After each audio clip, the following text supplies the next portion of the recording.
perkenalkan nama saya Nur Haisa dengan NIM SF2206039. Di sini saya akan menjelaskan materi mengenai dari mata kuliah Teknologi Formulasi Sediaan Semi-solid dan Liquida. Yang pertama itu saya akan menjelaskan mengenai definisi dari berbagai sediaan sirup dan juga contohnya. Yang pertama ada sirup eliksir. Sirup eliksir ini adalah sediaan berupa larutan yang mempunyai rasa dan bau sedap, mengandung selain obat juga zat tambah seperti gula atau zat pemanis lainnya. Zat warna, zat pengawet, digunakan juga sebagai obat dalam.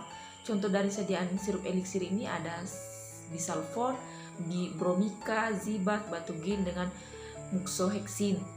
Yang kedua ada sirup obat. Sirup obat ini merupakan sirup yang mengandung satu atau lebih jenis bahan obat atau zat berkhasiat dengan atau tambah zat tambahan.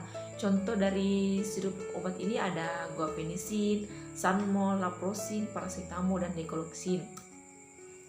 Yang ketiga itu ada sirup non-obat. Sirup non-obat sendiri merupakan sediaan sirup yang tidak mengandung bahan obat, melainkan hanya mengandung gula, perasa, dan pengawet dan pewarna.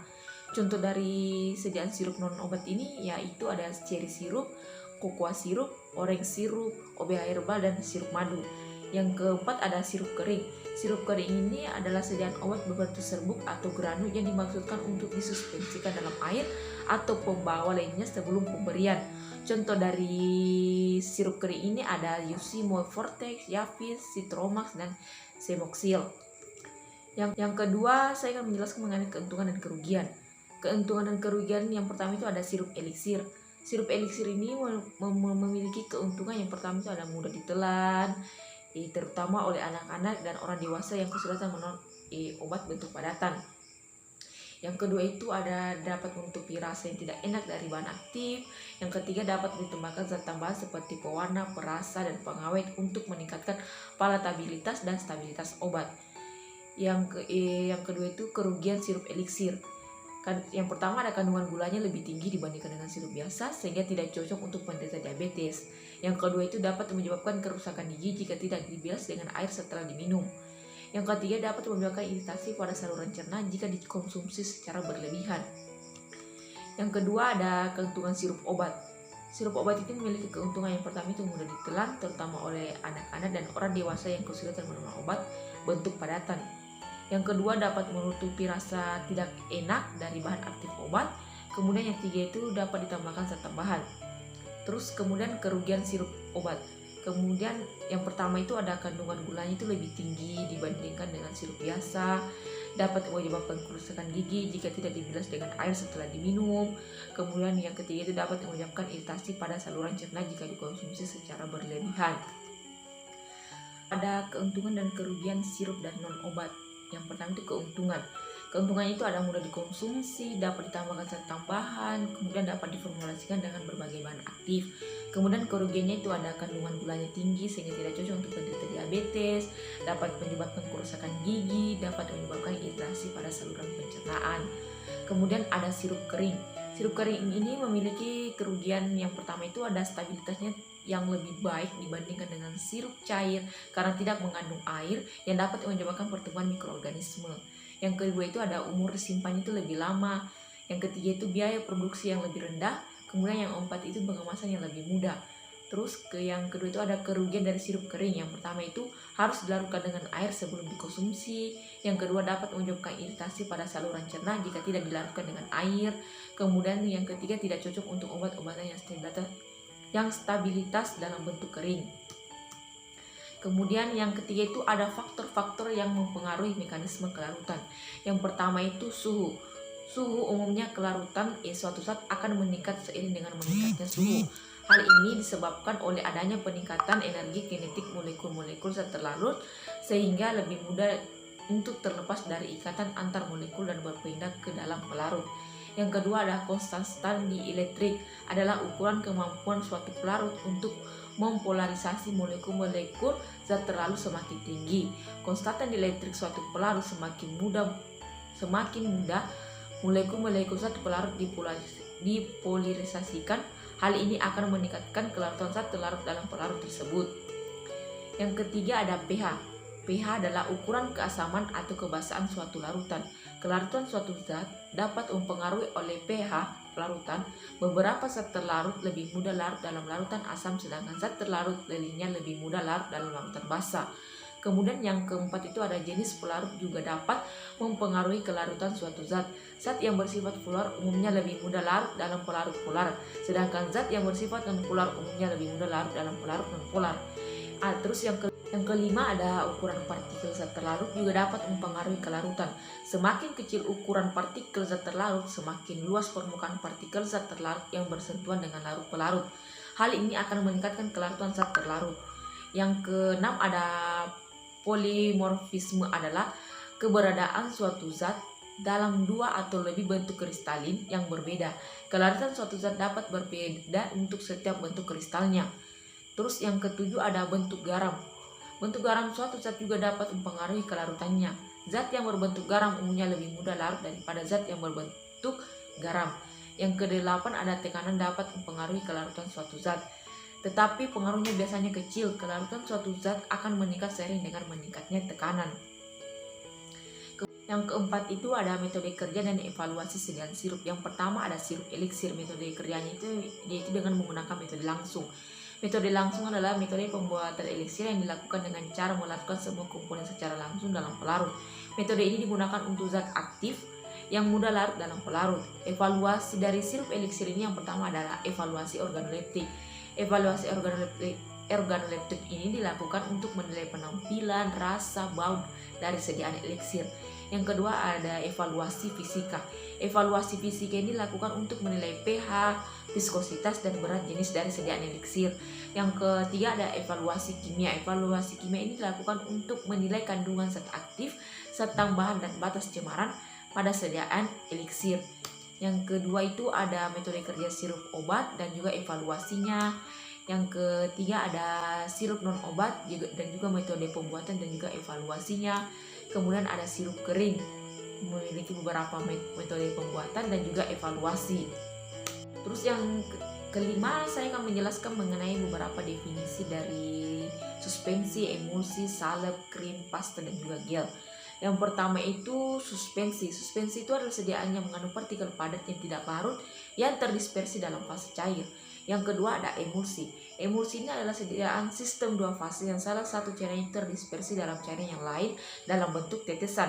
Yang ketiga ada salep. Salep ini adalah sediaan setengah padat yang mudah dioleskan dan digunakan sebagai obat luar.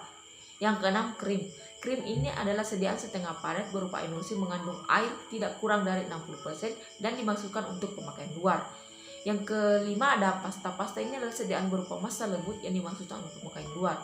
Yang keenam ada gel. Gel adalah sistem setengah padat yang terdiri dari suatu dispersi yang tersusun baik dari partikel anorganik yang besar dan saling diresapi cairannya. Kemudian nomor selanjutnya nomor 6 yaitu keuntungan dan kerugian dari beberapa sediaan. Yang pertama itu ada suspensi. Suspensi ini memiliki keuntungan. Yang pertama itu dapat digunakan untuk zat aktif yang tidak larut dalam air atau pelarut lainnya. Yang kedua ada dapat menutupi rasa yang tidak enak dari zat aktif. Yang ketiga dapat memberikan efek terapi yang lebih lama karena zat aktif langsung dirasapi oleh tubuh. Kemudian ada kerugian suspensi. Kerugian suspensi itu yang pertama ada suspensi harus dikocok sebelum digunakan agar partikel terdispersinya tercampur merata. Yang kedua suspensi dapat pengendapan seiring waktu sehingga harus dikocok kembali sebelum digunakan.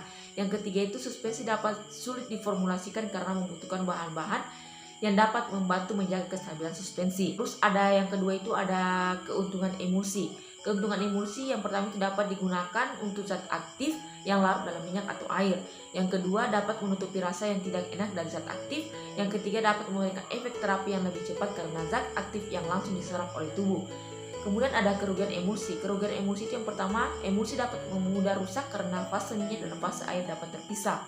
Yang kedua, emulsi dapat sulit diformulasikan karena membutuhkan zat pengemulsi yang tepat. Kemudian ada yang ketiga itu keuntungan salep. Salep memiliki keuntungan yang pertama itu dapat memberikan efek terapi yang lebih lama karena zat aktifnya terperangkap dalam basis salep. Kemudian yang kedua dapat digunakan untuk zat aktif yang tidak larut dalam air atau pelarut lainnya. Kemudian yang tiga dapat melindungi kulit dari iritasi ataupun infeksi. Kemudian ada kerugian salep. Kerugian salep dapat terbagi menjadi tiga, yaitu yang pertama dapat lengket dan sulit dibersihkan. Kedua dapat menyumbat pori-pori kulit. Yang ketiga dapat menyebabkan alergi pada kulit sensitif. Kemudian yang selanjutnya ada keuntungan dari krim. Keuntungan dari krim itu yang pertama lebih mudah dioleskan daripada salep, kemudian lebih mudah dibersihkan daripada salep. Yang ketiga kurang menyumbat pori-pori kulit daripada salep. Kemudian ada kerugian krim. Krim memiliki dua kerugian. Yang pertama, efek terapinya itu lebih singkat daripada salep karena zat aktifnya lebih mudah terurai.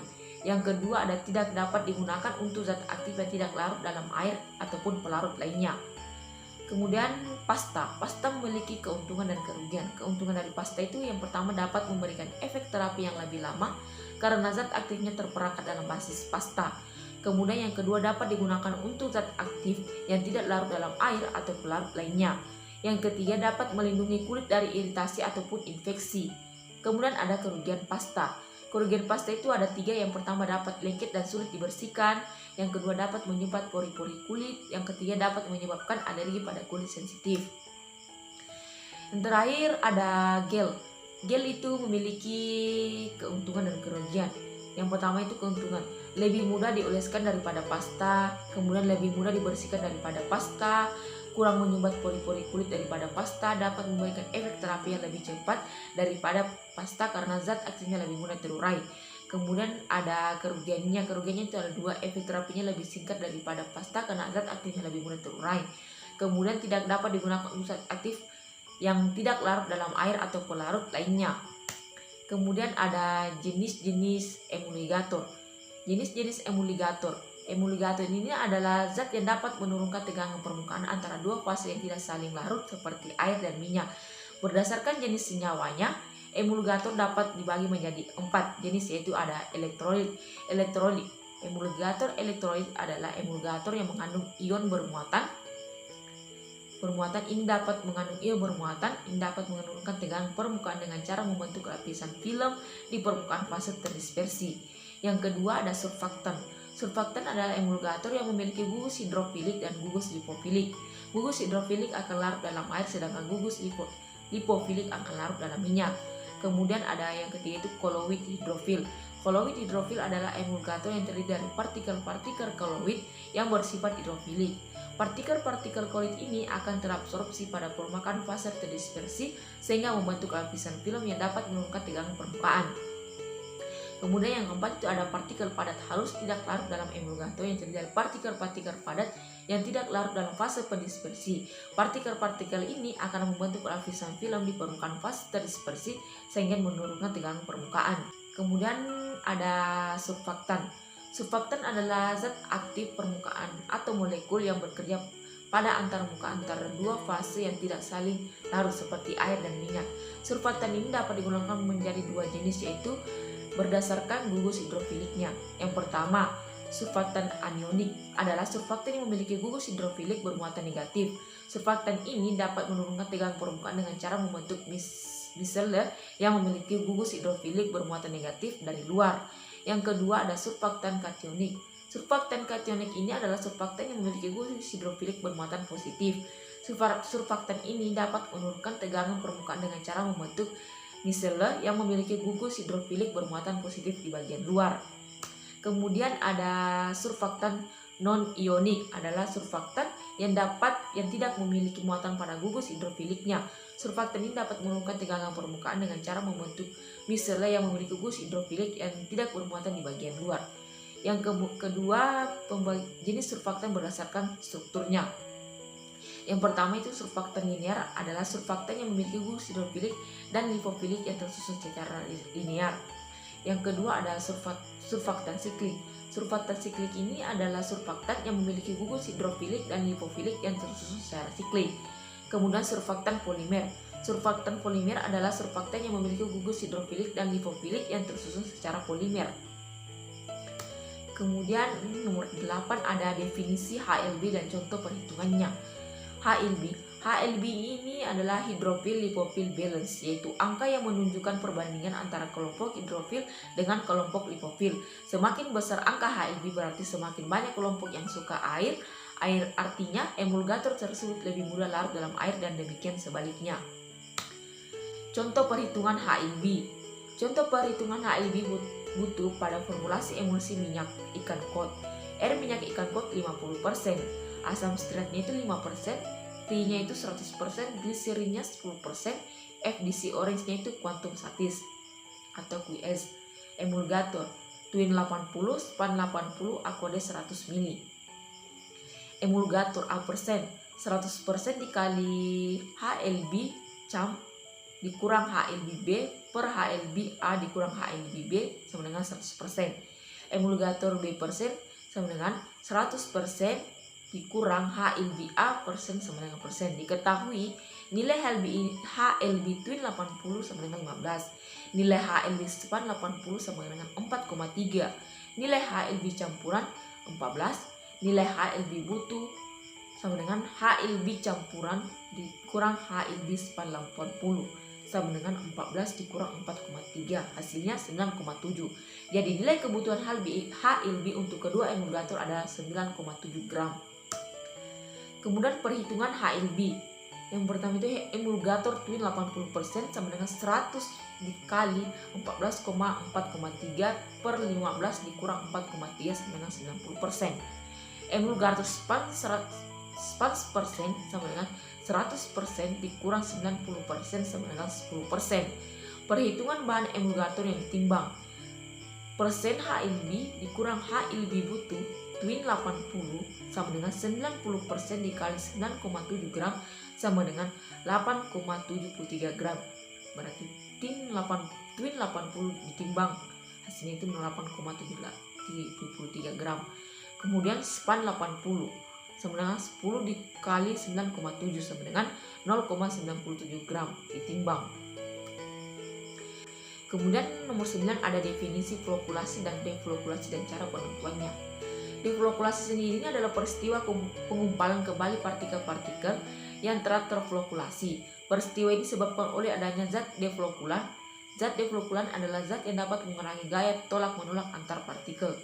Yang kedua itu flokulasi. Flokulasi sendiri adalah peristiwa pengendapan partikel-partikel terdispersi secara bersama-sama. Peristiwa ini disebabkan oleh adanya gaya tolak-menolak antar partikel yang berkurang. Cara penentuan deflokulasi dan flokulasi dapat dilakukan dengan menggunakan beberapa metode, antara lain.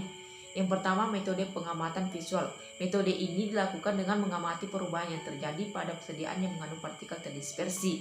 Jika partikel-partikel terdispersi mengumpal kembali, maka peristiwa yang terjadi adalah deflokulasi. Sebaliknya, jika partikel-partikel terdispersi mengendap, maka peristiwa yang terjadi adalah flokulasi. Yang kedua ada metode turbidimetri. Metode ini dilakukan dengan mengukur perubahan turbiditas sediaan yang mengandung partikel terdispersi. Yang ketiga ada metode elektroforesis. Metode ini dilakukan dengan mengukur pergerakan partikel terdispersi di bawah pengaruh penyedot listrik. Jika terjadi flokulasi, maka pergerakan partikel terdispersi akan lebih lambat. Sebaliknya, jika deflokulasi, maka pergerakan partikel terdispersi akan terjadi lebih cepat. Nomor 10, metode pembuatan dan evaluasi sediaan. Yang pertama itu suspensi. Metode pembuatannya dengan dua cara. Yang pertama, metode dispersi langsung. Metode ini dilakukan dengan mendispersikan serbuk obat langsung ke dalam cairan pembawa. Metode ini dapat dilakukan jika ukuran partikel obat kecil dan mudah terdispersi. Yang kedua ada metode dispersi tidak langsung. Metode ini dilakukan dengan membuat suspensi induk terlebih dahulu, kemudian suspensi induk tersebut diencerkan dengan cairan pembawa. Metode ini dapat dilakukan jika ukuran partikel obat besar atau sulit terdispersi. Kemudian ada evaluasi suspensi. Yang pertama ada uji organoleptik. Uji organoleptik ini dilakukan untuk memeriksa penampilan sediaan suspensi meliputi warna, bau, rasa, dan homogenitasnya. Kemudian ada uji pH. Uji pH ini dilakukan untuk mengetahui pH sediaan suspensi. pH sediaan suspensi harus sesuai dengan pH stabilitas zat aktif yang terkandung di dalamnya. Kemudian yang ketiga ada uji viskositas. Uji viskositas ini dilakukan untuk mengetahui kekentalan sediaan suspensi. Yang keempat ada uji sedimentasi. Uji sedimentasi dilakukan untuk mengetahui kecepatan pengendapan partikel-partikel terdispersi dalam sediaan suspensi. Yang kelima ada uji homogenitas. Uji homogenitas ini dilakukan untuk memeriksa apakah sediaan suspensi tercampur secara merata. Kemudian ada emulsi. Emulsi metode pembuatannya menggunakan metode gom kering dan metode gom basah. Evaluasinya ada uji organoleptik, uji pH, uji viskositas, uji sedimentasi, dan uji homogenitas. Kemudian yang ketiga ada salep. Metode pembuatan salep ada dua, metode peleburan dan metode triturasi. Kemudian evaluasi salep ada 4. Yang pertama uji organoleptik, uji pH, uji daya lekat, dan uji daya sebar. Kemudian ada krim. Metode pembuatan krim ada 2, metode peleburan dan metode emulsifikasi. Kemudian evaluasi krim ini ada uji organoleptik, uji pH, uji daya lekat, dan uji homogenitas. Kemudian pasta. Pasta memiliki 2 metode pembuatan, yaitu metode langsung dan metode tidak langsung. Evaluasinya ada 5. Yang pertama uji organoleptik, uji pH, uji daya lekat, uji daya sebar, dan uji homogenitas. Kemudian yang terakhir ada gel. Metode pembuatan gel itu ada 2. Yang pertama metode dispersi langsung dan metode dispersi tidak langsung. Kemudian evaluasinya ada uji organoleptik, uji pH, uji viskositas, dan uji homogenitas. Itulah materi yang dapat saya paparkan ini. Mohon kurang dan lebihnya mohon dimaafkan. Assalamualaikum warahmatullahi wabarakatuh.